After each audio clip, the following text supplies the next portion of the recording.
প্রায় 7 মাসের মাথায় এসে আমাদের আইন শৃঙ্খলা বাহিনী এবং কি যৌথ বাহিনী সেনাবাহিনী তাদের সমন্বয়ে যে অপারেশন চলছে সেই অপারেশনে আপনার প্রথমবারের মতো 2 জন নিহত হয়েছে ক্রস ফায়ারে।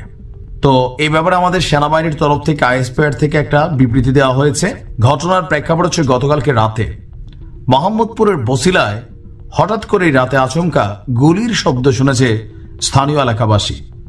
আর এরপর সকাল হতে আমরা আপডেট দেখলাম যে রাজধানী মোহাম্মদপুর বসিলার 40 ফিট এলাকায় যৌথ বাহিনীর অভিযানে 2 জন নিহত হয়েছে। এই মুহূর্তে তাদের মরদেহ সোহরাওয়ার্দী মেডিকেল কলেজ হাসপাতালে আছে।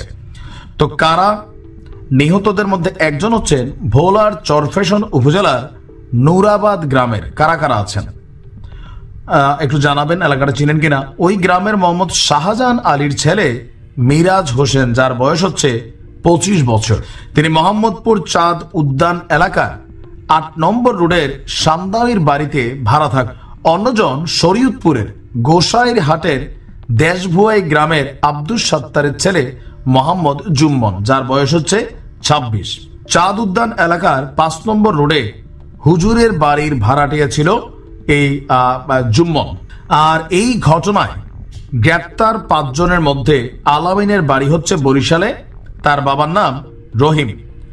এছাড়া যারা গ্রেপ্তার হয়েছেন আব্দুর রবের ছেলে, তাদের বাড়িও ভোলা, মোহাম্মদ হোসেন, মোহাম্মদ জলিলের ছেলে মিরাজ, মোতাহারের ছেলে মুমিনুল এবং সাইদকার ছেলে মোহাম্মদ মেহেদি।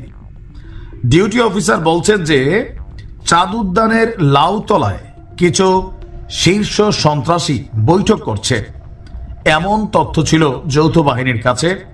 আর এর পরপরই যৌথ বাহিনীর একটি দল সেখানে গেলে সন্ত্রাসীরা যৌথ বাহিনীর উপস্থিতি টের পেয়ে তাদের উপর আচমকা গুলি চালায়। এতে সেনাবাহিনীর সদস্যরাও পাল্টা গুলি চালায়।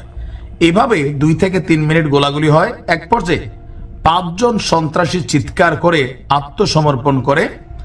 আর আত্মসমর্পণকারীদের গ্রেপ্তারের সময় তাদের 2 সহযোগীর গুলিবিদ্ধ মরদেহ পাওয়া গেছে।